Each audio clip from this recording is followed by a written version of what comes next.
Welcome to the divorce series. This series can go ahead and apply to whether you are married for a number of years, newly married, looking about getting married, and in a bad relationship, and if you are married, you are considering going into a divorce. I'm going to give you examples of my divorces. Yes, divorces plural, not one, not two, but 3 divorces that I have actually been a party of in the marriage and a party of in the divorce. In this series, you're going to learn several things. So let's go ahead and go into this first video. I think that you may benefit from it.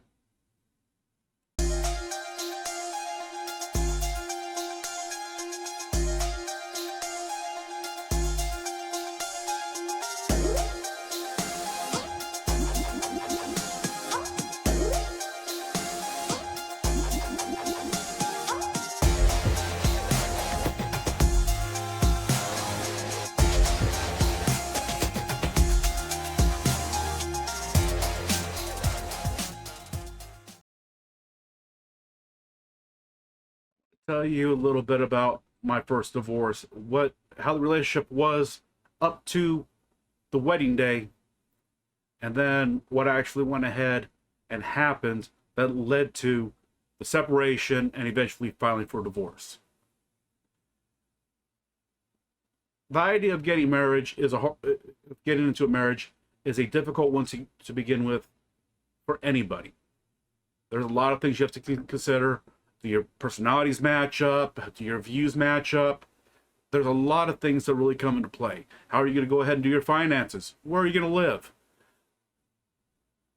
And then once you're married, okay, then you've got to deal with your in-laws. They have to deal with their in-laws. Do your families get along? Many different aspects. What led up to my first marriage, I was partying all the time like it was 1999. A lot of partying, a lot of alcohol, and whatnot. I was working for a company as a manager. Did a lot of partying at that time. One day, somebody that I thought was a friend said, "Hey, my ex-wife is moving back from the East Coast with my son. They're going to need a place to live. Do you still have an extra room in your apartment? I'll go ahead and pay for half the rent and half the utilities and half all the bills." I figured, sure, doesn't sound bad, not a problem. It's just 2 extra people in the house. I've got extra space. Well, he's like, "Well, if that sounds good to you, go ahead and come by my work when you get off, and we can go ahead and work out the details. And if it sounds good, maybe I can get the key from you." Okay, no problem. That night, I got off work, went to his job. Everything still sounded good. Still sounded like it was just his ex-wife and his son. Well, I went ahead. Everything sounded good. Got a little money up front. Gave him the key. I went home, changed clothes, went fishing with the guys. So we did some late night fishing, fished all night. So I go ahead and come home. It's like 8 o'clock in the morning. I live in the hoods of Cali. Good old California hoods. So it wasn't uncommon for somebody to be parked in my driveway. So I just went ahead and parked. And, parked the car in. I figured it was one of the neighbor's cars. Didn't think about looking at the license plate. Went up to my door. Went ahead. Walked in. There's somebody on my couch. And it surely was not the guy that I thought was my buddy. Well, went out. Checked the key on the door. Yeah, it's the right door. Went out to the driveway. Yeah, that's the right driveway. Yeah, that's my parking place. Looked at the license plate. I'm like, huh. He didn't say that his wife and son were already here. But I only saw one person on the couch. All right, I figured, whatever. I'll go ahead, shower, and go to bed. Well,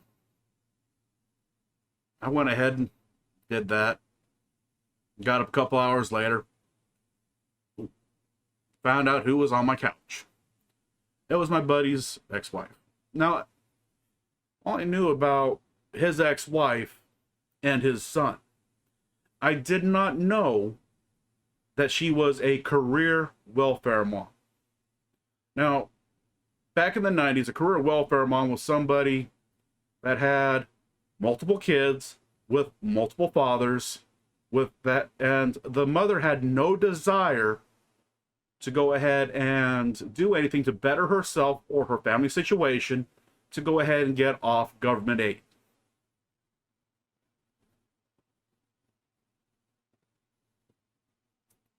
I went ahead, went to work.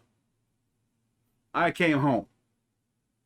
Not just to her, not just to his, what I thought was ex-wife, not just to his son, but she had 2 more kids with her, and they were hers. So basically, I showered, and now I've got 3 kids and a woman living in my place. Didn't know anything about her other than what he had told me. Basically, it was his ex-wife. It couldn't work out. She went to the East Coast, and that was it. So instead of going back out with the guys, I needed to find out who was in my place with my stuff. You know, I grew up in the hoods. I needed to know who was among my things. There was no easygoing, soft blow or anything. And when I came home that night, there was the 3 kids, there was her, and then a couple hours of me being home, he comes in. I didn't know he was spending the night, didn't know that he was attempting to work it out with his ex-wife. Okay. She had 2 little girls. Oh. I decided to stay home and pick up, reorganize my room, reorganize my belongings. With that being said, it got to about like 2 o'clock in the morning. And this little 18-month, 24-month-old little girl comes in to my room, picks up something, and hands it to me. Smiles, and then runs off. Comes back a few minutes later, picks up something else, hands it to me, and then scurries off again. Adorable little girl. This girl was just absolutely cute. Well, eventually, her mom comes in. So my buddy's ex-wife comes in. She's wearing a nightgown. And her and I start talking. Not talking by today's standard, literally just talking, getting to know each other. Well, figure, okay, I'll go ahead and go to work, come home, shower, and continue to work on my place, you know, to go ahead, condense things down, clean things up, because I had to restructure now that I had other people living with me.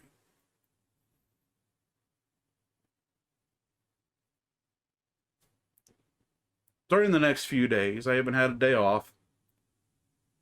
She had her sister come over. Her sister actually propositioned me to go ahead and go home with her. I considered it. Girl was easy on the eyes. She was of age. She had a decent job. She was managing for an auto parts store. I honestly considered it. I figured, I'm single. What do I care? You know, if something actually happens, it happens.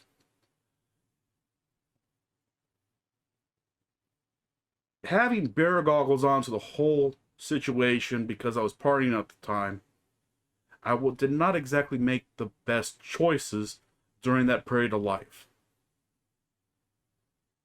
And one of the things was getting involved with the career welfare mom.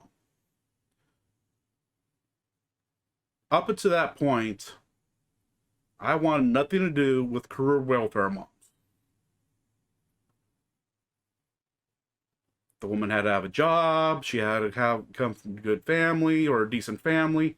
And when I say decent and good family, I don't mean driving Ferraris, living in mansions and stuff. I'm just talking about somebody that has good family values, good moral characteristics.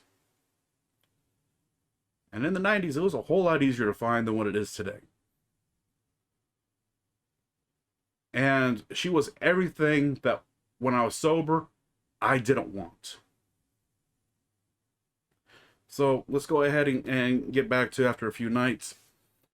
So after a few nights of going ahead and doing this whole thing about talking and everything else, we started flirting with each other.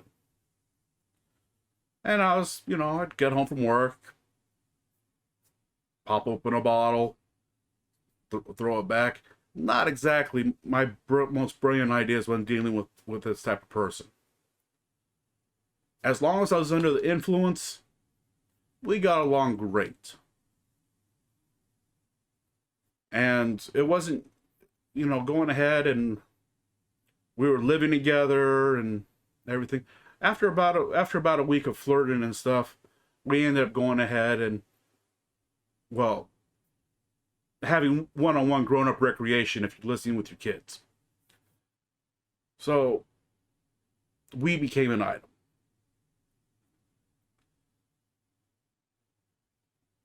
Fast forward a little bit, and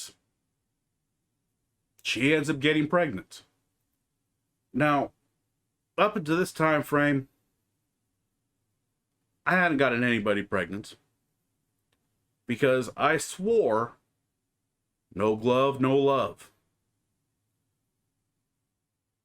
She convinced me very easily that medically she couldn't have any more kids. That she was told this by a few doctors. With not being of sound mind, I went ahead and believed it very easily. And that's where the problem was. Went ahead, went forward. Time goes on. We end up breaking up, getting back together, breaking up, getting back together. And this went on, breakups, it might be, you might break up for a couple days. You might break up for a week, and then you're back together. She was, looking back, she was the type of person that what you did during, or what she did during the breakup was okay for her. But it was not okay for me or for you. Once again, it was a self-centered agenda. And this whole time this is going on, this here, I was unknowingly subjecting myself to mental abuse. Mental abuse, physical abuse does not just happen guy on girl, male on woman. It can actually go male being the subject of, becoming the victim of the female. And she was very slowly tearing away my self-esteem. Before I met her, I achieved things like being a published author, published poet. I did modeling. I was offered to go ahead and start a career in politics. There was a lot of things that the world was eating out of my hand. And then when she came along, little by little, all that was slipping away. I was choosing to give that up to keep the peace in my home. Now, all these here should have been red flags. But being the person that was directly involved, I did not see it for myself. And it took me a while to go ahead and get the nerve to go ahead and say, I'm done. After we were married, even after we were married, there was plenty of flags on reason why we should not be married. By the time we got married, she had given birth to two of my sons, two of my biological sons. We were breaking up and we were back together. You know, breakup might be for the weekend, it might be for the week, but then we'd be back together the next week, and then that there would last for a few days to a week, and then we'd be broken back up again. After we said the I do's, other things changed. After we went ahead and got married, I put that ring on her finger. We went ahead and signed that we were married, that she was my wife. And something else happened. Something that I didn't think I would ever see happen to me. I thought it was just something you would see in movies.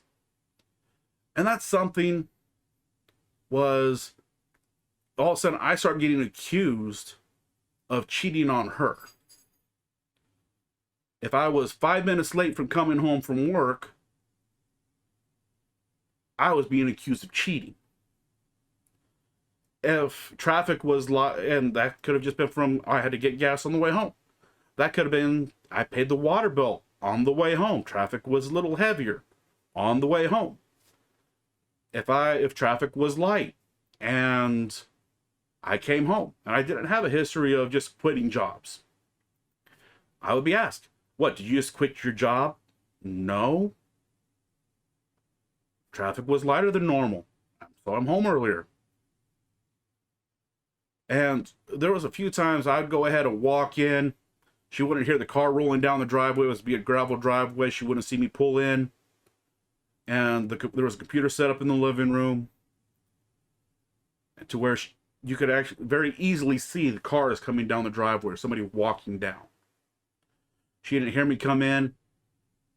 And there was a couple times where I saw, this is back in the days of AOL, where she would have multiple chat rooms up on screen talking to various guys about dating and A, B, and C. You can go ahead and fill in the blanks. And we'd fight about that, and then I'd be told, get out. Okay. After a few days, I get a call. Come home, I miss you. Well, that went on, and then she got pregnant with my third son.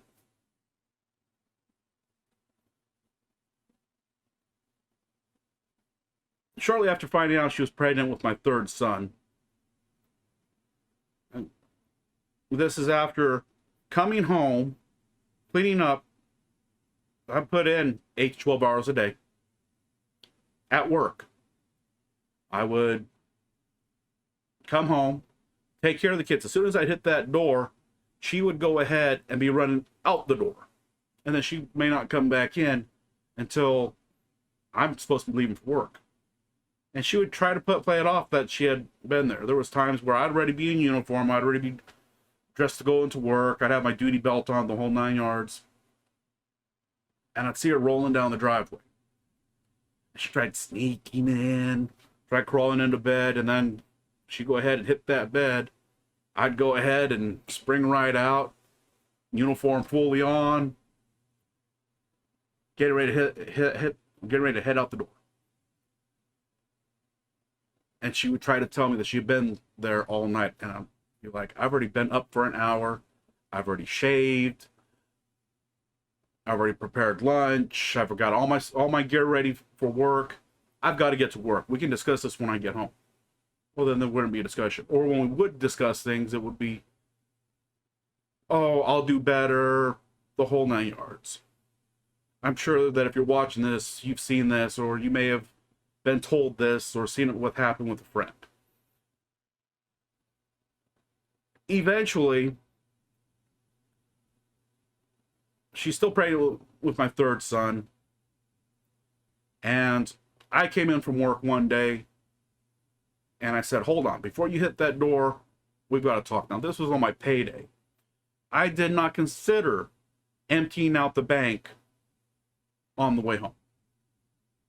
I got paid. I wanted to address what the issue was at home. I wanted to address the dragon or elephant in the room. She said, well, if you don't like the way things are, pack your crap and get out. I actually went ahead, started packing up. And she's like, what are you doing? You said if I didn't like the way things were, pack up and leave. So instead of just packing a day bag, I was honestly packing boxes of things. Actually packing my belongings. I had found within myself that I had deserved better. That I was better than how I was being treated. And that's something that somebody that's being emotionally abused or physically abused, you have to realize for yourself. You have to realize you are worth it. You are worth more than how you've been treated. You are worth more than what you've been led to believe over the relationship.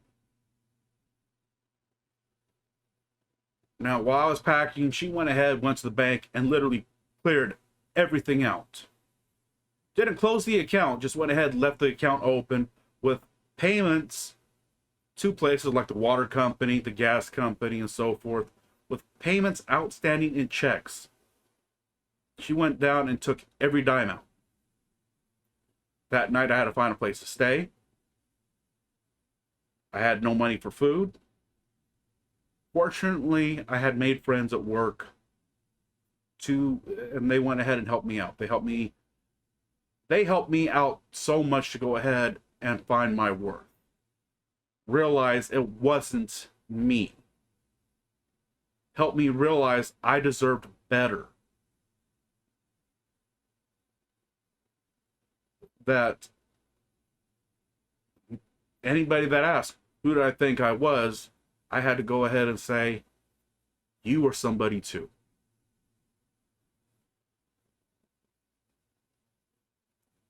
This divorce series is to help each and every one of you that are leaving a bad relationship, are in a bad marriage, and are looking at divorce.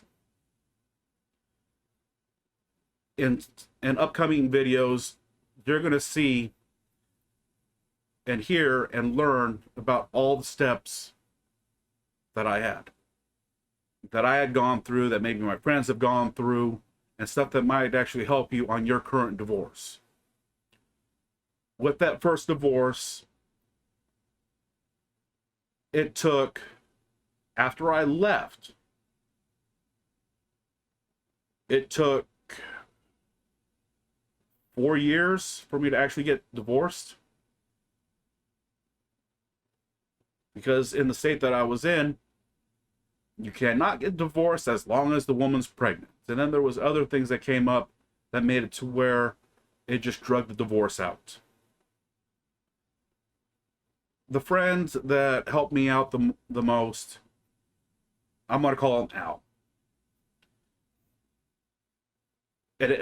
He was an educated man of color. He was dark as midnight. I'm not even going to lie. But I respected that man. He spoke many wise words. And he helped me realize that I was a victim of abuse. That I had lost my sense of self-worth the longer I dealt with her. One of the things that Al always told me was, have you quit answering to that woman yet? Because I'd get a call and we'd go ahead and be having a barbecue, and Al look at me and just shake his head. Mr. Fred, come on, you're better than this. Why are you still telling her where you are and what you are doing when you are not together? It is not her right or privilege to know and you are no longer her concern to know where you are and what you are doing. She is still trying to control you by calling you and asking you, where are you? What are you doing right now? And who are you with? Al and his family and several other people during that first divorce were very paramount in giving and providing support. If you are leaving an abusive relationship, if you are starting a difficult divorce, I strongly encourage you to find a support group.